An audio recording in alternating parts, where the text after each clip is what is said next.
Wopote jema kujire mote Albasi sorati ubarubala marate Kiwae kiyo dikatae kiyo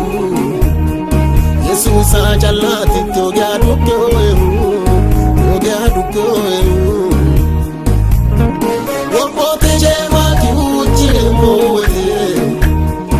Albasi sorati ubarubala marate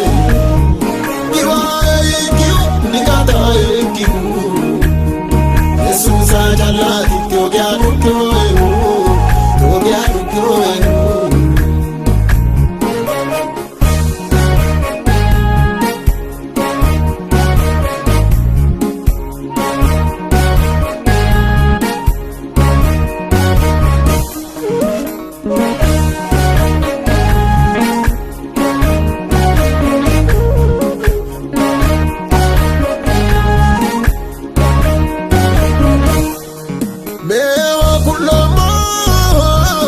Wadani ya fojo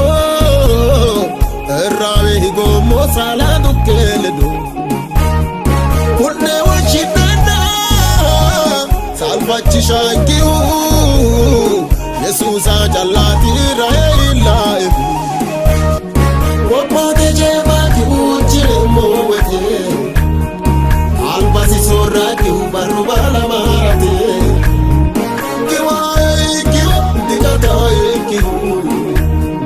Yesusa jalati togya dukoe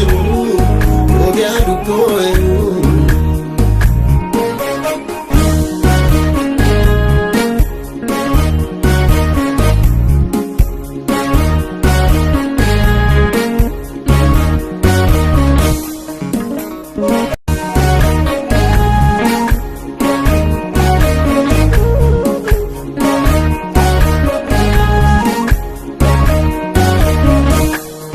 Manano avomo, jalano avomo, fitano la omodu chanka butomo. Fojo yamata Yesusi ka ani, wolu oro dino ibandi ulani. Wopote jema ki ujire mowete,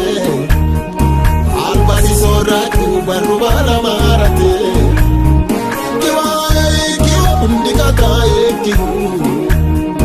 Yesusa jalati togya dukoe Togya dukoe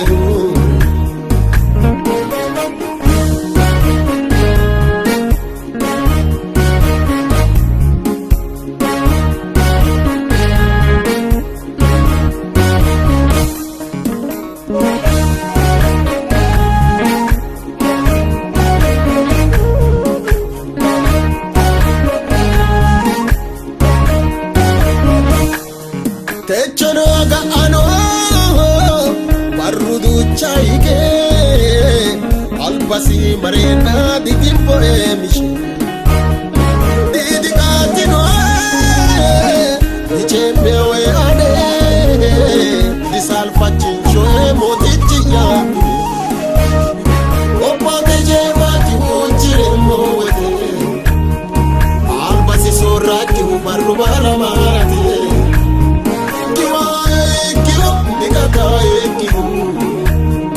Yesusa jalati togya dukoe Togya dukoe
jallati toga dutto